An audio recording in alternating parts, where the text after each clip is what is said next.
I call this a life for my people. In the Kingdom of Tonga, within the island group of Ha'apai, the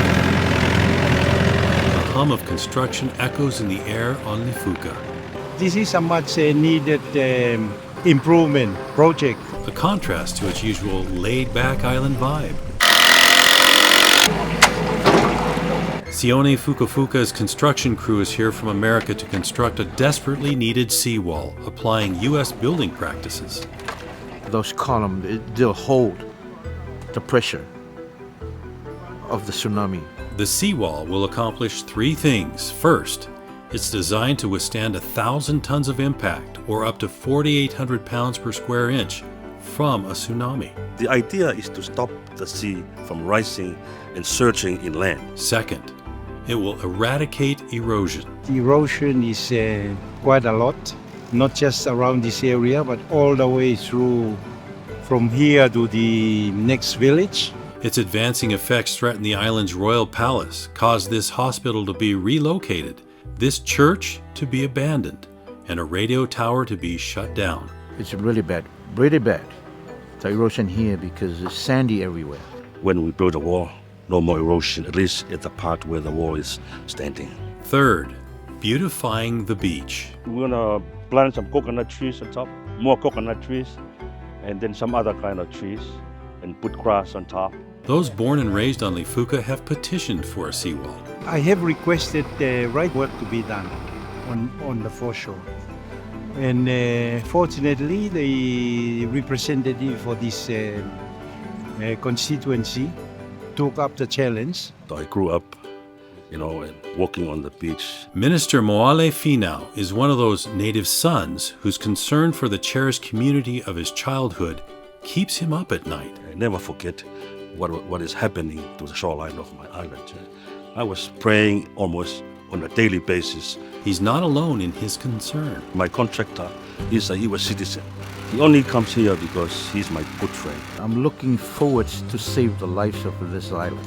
We both believe in our responsibility for the people of this island. The project became a reality with the help of the Church of Jesus Christ of Latter-day Saints, which recognized the urgent need. The church is all about the people, and we want to help protect those people in the islands of Ha'apai. Minister Finau worked with leaders of the church and the Kingdom of Tonga to fund the first two phases of the Seawall project. It's always our desire to work with the governments or other organizations to help our people here in Tonga. The minister's vision is to see a 2-kilometer seawall made up of 8 1,000-foot sections that span the island's southern west coast, the area most vulnerable to tsunamis and erosion. All the 8 phases will look like this phase 1. The first phase completed in front of this royal ancestral home, where the sea was nearly lapping at its steps. The very first king of Tonga was born and raised here. So I decided to start right here because this is the center of the history of the Kingdom of Tonga. After the wall, soil was filled in and plants and trees restored. Where I'm standing now, all the way to the wall, we're underwater. So we reclaim all this area. Including this historic tree. It was under this tree that the first king of Tonga brought his warriors. The king said to them, "Warriors, beginning today, no more war in Tonga. Tonga will become a Christian country."